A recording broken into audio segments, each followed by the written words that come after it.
Well, how are we? Are we good? Awesome. Well, I have a secret to share with you. You are all here on purpose. You made a series of decisions that led you to this room today. So let me ask you a question. Have you ever thought about what your motivation is behind everything you do? Why you're here? Not how you got here, someone invited you, or what you hope to get out of today and hearing these talks, but really the purpose and the reason for you being here today.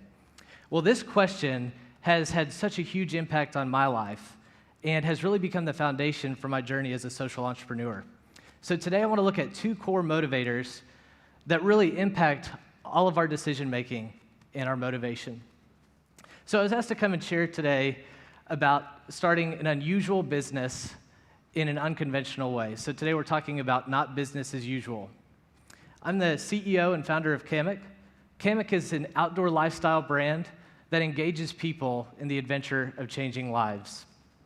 So we started Kamek with the purpose of helping to end malaria-related deaths in Africa and also to invest in sustainable initiatives around the world. We launched Kamek about a year ago on a crowdfunding platform called Kickstarter, and we had the goal of raising $15,000 over a 50-day campaign through pre-order sales. And this is what happened. We ended up raising $200,000 over 50 days. We accomplished 92% of our funding goals, and it just blew our expectations out of the water.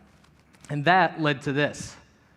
We received tremendous media coverage, and people were just sharing our story, and that was incredibly exciting. And so through the Kickstarter campaign, we were able to launch our product. We were able to engage a community around the brand. We were able to develop a world-class supply chain that is both environmentally and ethically responsible. I'm a dreamer. I tend to see life for what it could be rather than what it is. I live in the distant future. I'm also an entrepreneur. I love adventure, and entrepreneurs tend to be ready to run into the wild unknown.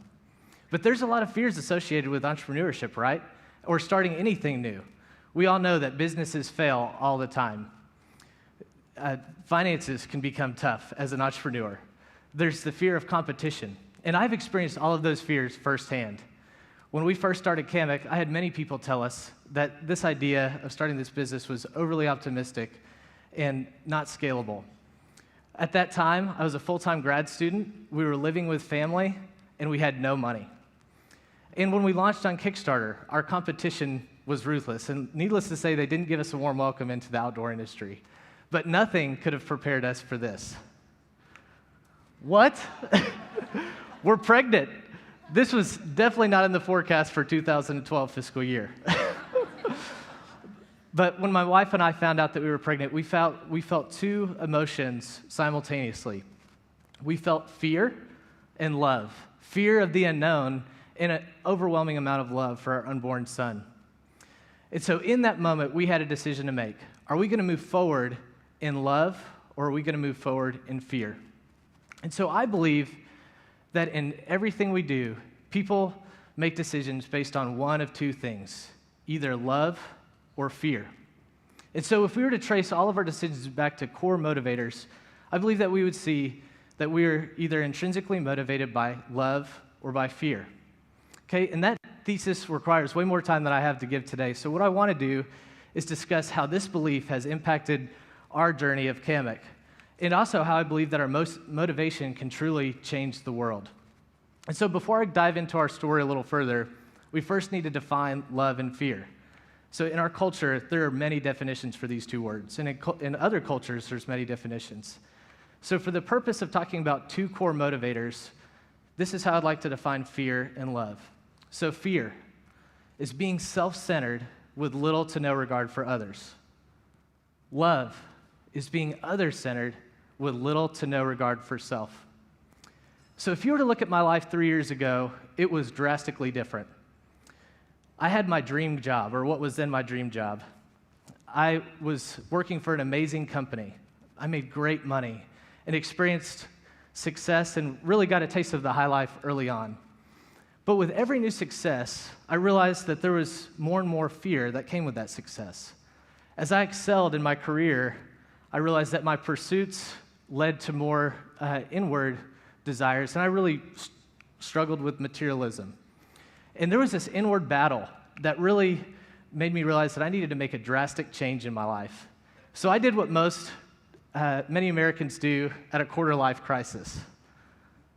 I went back to school.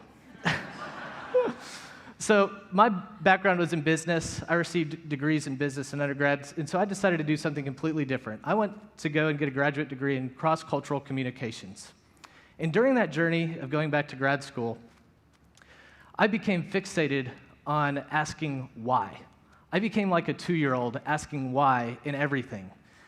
So I also was fixated on this concept of motivation. What drives my intent? What drives my actions? And how does my motivation impact my life and those around me? And so what I found was when I asked myself the question, what is my motivation for everything? What is my motivation for everything that I do? After an honest analysis, I found that I was generally motivated by fear.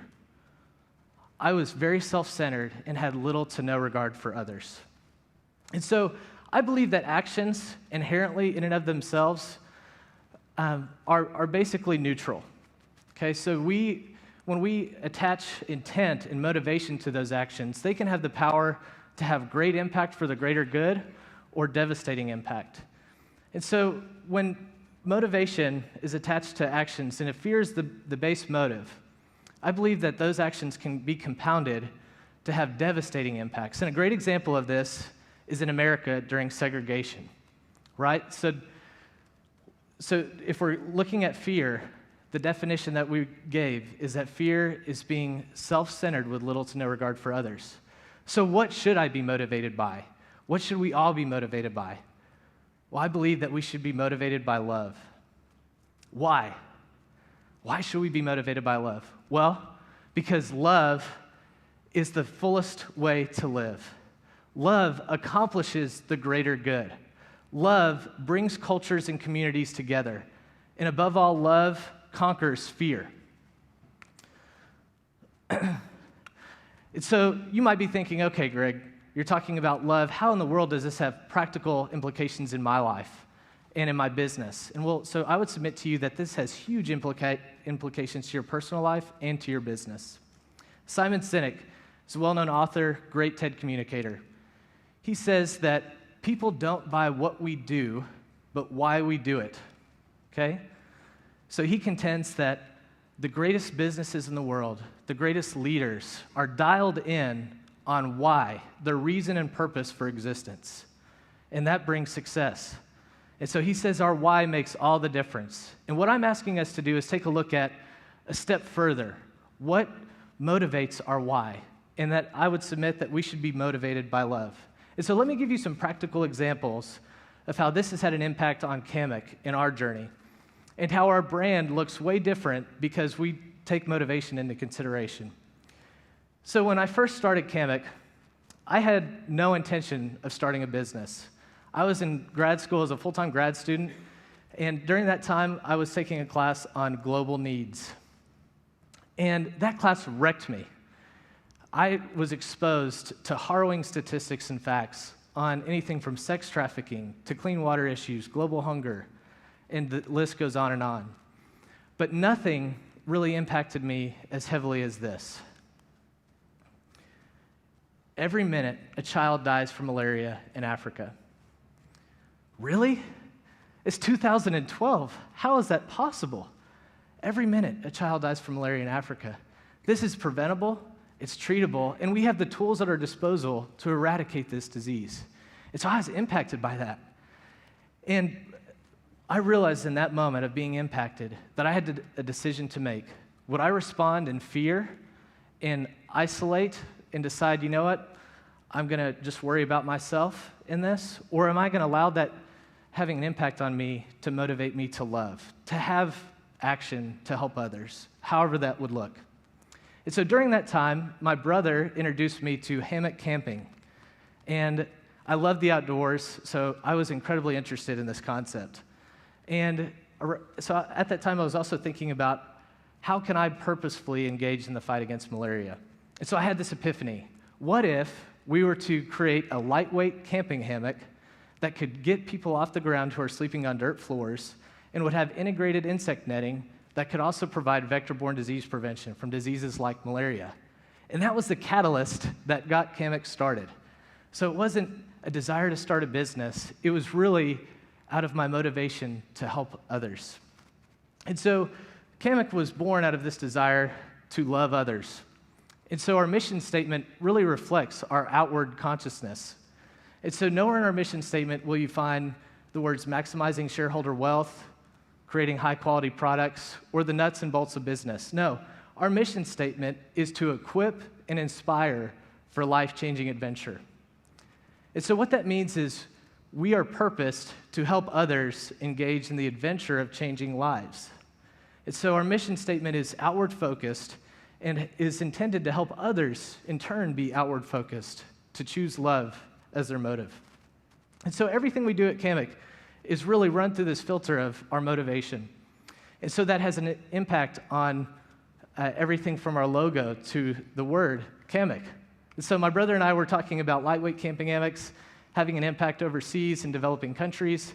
And in my excitement to say camping hammock, I accidentally said Kamek. And when I said that word, we both looked at each other with bug eyes, and we were like, that's it. That could be the name of the product, the name of the activity of hammock camping, so Kameking, and also the brand, the vehicle that could help people engage in this adventure of changing lives. And so also our logo has so much significance, and more than I have time to get into today, but we chose the female red kangaroo to be our logo, primarily because the female red kangaroo takes care of its young in one of the harshest climates in the world, the Australian outback. And it really symbolizes how we desire to care for others, to come alongside of them in a harsh external environment. So this motivation also has impact on our color choices for our products, the materials that we select, just overall product design. It has huge impact on how we communicate with our community and how we define and set parameters around our community. So one reason why we love using the kangaroo as our logo is that a pack of kangaroos is called a mob. How perfect is that for a community? So our community is literally called the mob, and someone in our community is called a mobster. And MOB is also an acronym that stands for Moving Others Beyond, all flowing from our why we're in this. And so we were able to see the impact of a mob so evidently before we even got product into people's hands when we launched our Kickstarter campaign. So why Kickstarter? We decided to go with an unconventional platform, an unusual way of funding for many reasons. We could have gone, the typical bootstrap route of soliciting friends and family for startup funds, angels or VCs. But we decided that we wanted to engage as many people as possible on the ground level to really help us in our mission in changing lives. And so we decided to launch on Kickstarter.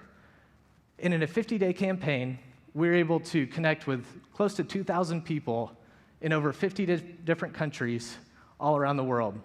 And those people are still very much engaged in our community today.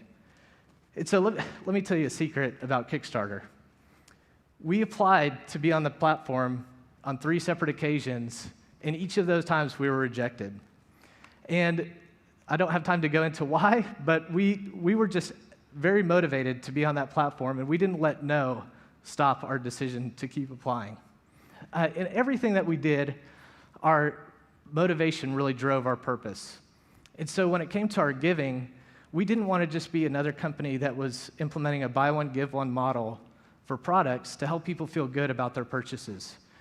No, our purpose was so much deeper than that. And our philosophy for philanthropy could be summed up in 3 words: to give, develop, and sustain. And we were incredibly intentional with reaching out to nonprofit organizations to help us in our mission. And so we spent about a year researching and meeting with different malaria-fighting organizations. And we decided to partner with Malaria No More. And through our partnership with Malaria No More, we're able to provide a treated mosquito net or health education materials to a family in Africa through the sale of every product.